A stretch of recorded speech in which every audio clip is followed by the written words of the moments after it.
à tous. Good morning, ladies and gentlemen. We apologize for the slight delay, but there are rather a lot of us. So it did take us 15 minutes to get a little more organized. I'm Ségolène Vandevelde, and this is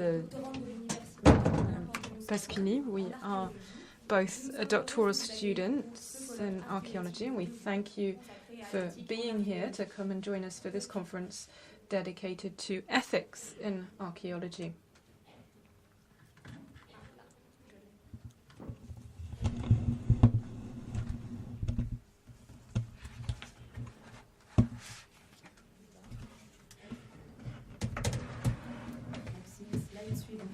Could we have the next slide, please, Maxi?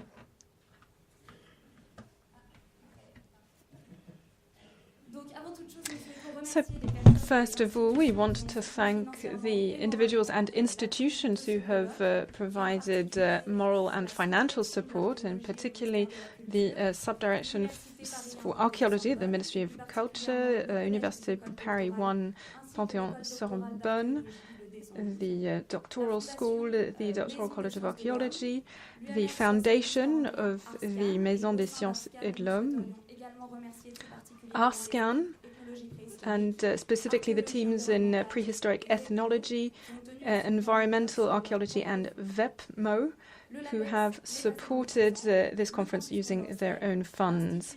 LABEX, past and the present, Campus Condorcet, the National Institute of Heritage, the DAAD, COMET, the Ethics Committee of the CNRS, and finally the Canadian Review of Bioethics, which is going to publish the proceedings of this conference, and we'll talk to you more about this tomorrow. We are very pleased to welcome French and foreign researchers, and we believe very strongly that ethics is a subject that we must discuss at an international level. There's also thanks to the supportive institutions that we are able to offer you a conference that you can attend free of charge, which is going to be filmed with simultaneous interpretation in English and French. The videos, as well as the proceedings, will be published and will be available in open access. We also want to thank Senator Corinne Bouchou, specifically, who has been of enormous help to us in organising the conference, Mr. Mourad Bezbez from the Communication Service of the Archaeology and Ethnology House in Nanterre, Hélène Criot from the Doctoral College of Archaeology at the University of Paris 1, Christian Autin from the National Institute for Heritage, Benoît Kaplan, Subdirector of Archaeology at the Ministry of Culture, Francisca Moutmal-Segavi from ARSCAN, and Christophe Petit, who is our thesis supervisor at the University of Paris 1. We are also very pleased to welcome Senator Catherine Morin-Desailly, who is sponsoring this conference and who was involved in the restitution of the Maori head some time ago. We also have Pierre Ouzoulias, Vice President of the Commission for Culture, Education and Communication, who is also an archaeologist and responsible for research at the CNRS, and who will now take the floor. Thank you very much, colleagues. I would like to present to you, first of all, the apologies of the Senator, Ms. Catherine Morin-Desailly, who unfortunately is unable to be here, but who wanted to highlight her immense interest for what we are talking about, and who believes very strongly in the need to connect research in archaeology and history with ethics in the social sciences. So I will be speaking on her behalf as Vice President of this organizing committee. First of all, I would like you to be aware that in the Senate, we need to play a very strong role in defending heritage. And we've already mentioned the work that was done on the restitution of Maori heads. Also, a law that has been submitted regarding restitution of items during the Second World War. The committee is attended by vocation and interest in heritage, and